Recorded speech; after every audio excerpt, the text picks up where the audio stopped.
s'appelle Abou Bakar, il était musulman et il est devenu chrétien. Donne-nous une seule raison pourquoi suivre Jésus et non Mohamed. Jésus est sans péché, il est mort pour nos péchés.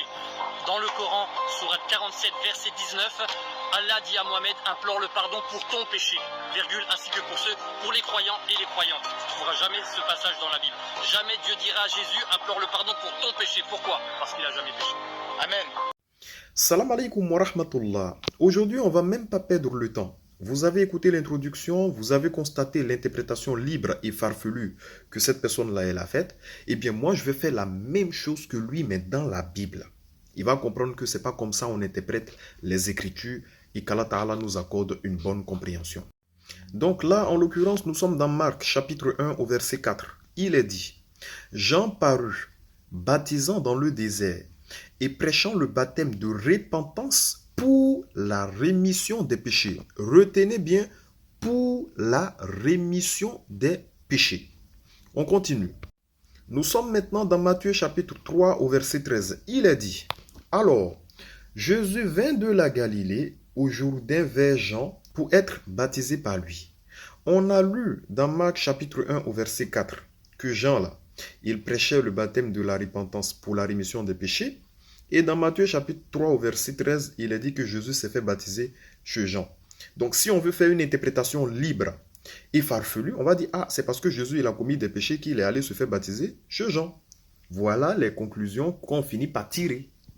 Alors qu'en réalité, on sait tous que Jésus c'est un prophète de Dieu.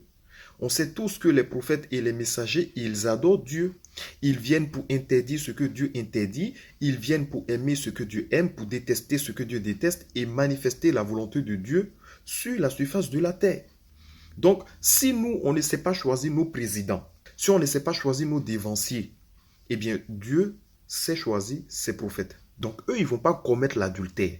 Ils ne vont pas commettre la fornication. Non, parce qu'ils adorent Dieu. Ça, c'est premièrement.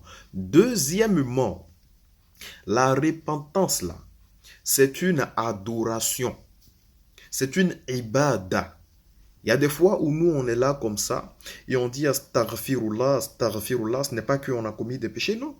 On se répand. C'est une adoration.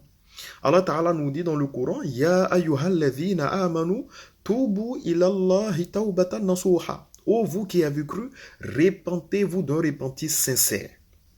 Donc le fait de se repentir, c'est une adoration. Ça c'est deuxièmement.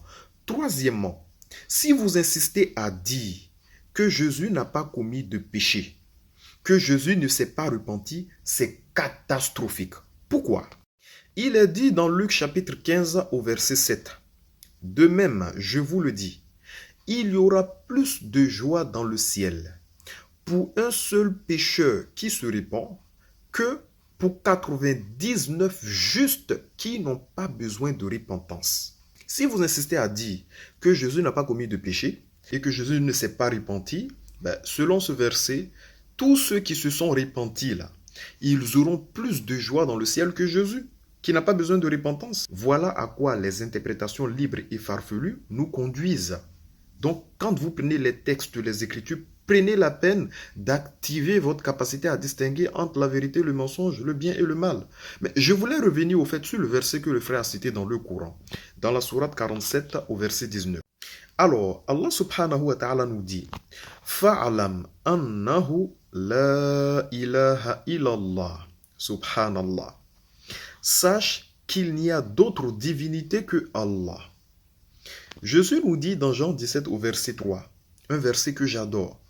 Or la vie éternelle, c'est qu'ils te connaissent toi, le seul vrai Dieu, et celui que tu as envoyé, Jésus. Jésus dit, si tu veux avoir la vie éternelle, il faut reconnaître qu'il n'y a qu'un seul Dieu, et que lui, Jésus, il est un envoyé de Dieu. J'ai une question à poser à tous les chrétiens qui vont regarder cette vidéo. Quelle est la religion aujourd'hui qui atteste qu'il n'y a qu'un seul Dieu et que Jésus est l'envoyé de Dieu? Quelle est cette religion qui atteste cela? C'est l'islam.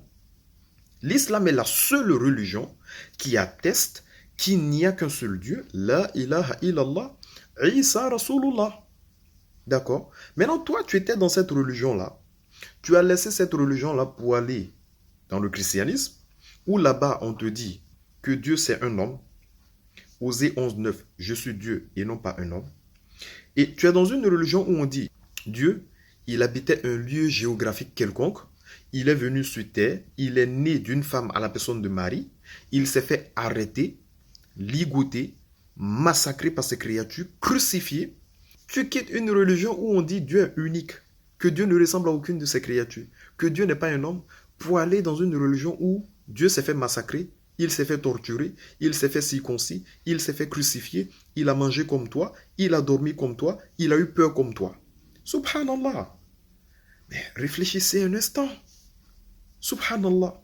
Donc Allah Ta'ala, le verset que tu as donné là, Allah Ta'ala dit, sache qu'il n'y a d'autre divinité que Allah. Fa'alam annahu la ilaha illallah. On continue. Implore donc le pardon de tes péchés et de ceux des croyants et des croyantes. Comme on l'a expliqué tantôt, la demande de pardon, c'est une adoration, c'est une ibada, tout simplement. Ensuite, Allah Ta'ala nous dit, Dieu connaît si bien le champ de vos activités sur terre et votre demeure dans la vie future. En réalité, seul Dieu nous connaît. Qui est pieux, c'est Dieu qui connaît. Qui n'est pas pieux, c'est Dieu qui connaît. Qui a commis des péchés, qui n'a pas commis des péchés, c'est Dieu qui connaît. Tu vas aller au paradis ou en enfer, c'est Dieu qui connaît. D'accord? C'est pour cela Allah Ta'ala nous dit dans le Coran, ne vous félicitez pas vous-même. Seul Allah subhanahu wa ta'ala sait qui est pieux. Donc, dans le Coran, qu'est-ce que Allah Ta'ala a dit du prophète Muhammad alayhi salatu wa salam? Dans la sourate 33 au verset 21, Allah subhanahu wa ta'ala nous dit, en effet, vous avez dans le messager de Dieu un excellent modèle à suivre pour quiconque espère en Dieu et au jour dernier et invoque Dieu fréquemment. Dans le Coran, Moïse est cité, Abraham est cité, Jésus est cité, beaucoup de prophètes sont cités. Mais celui qui est un excellent modèle à suivre, c'est le prophète Muhammad alayhi salatu wa salam. Et celui qui entend parler du prophète Muhammad et qui ne croit pas en lui, son sort final ne sera que l'enfer.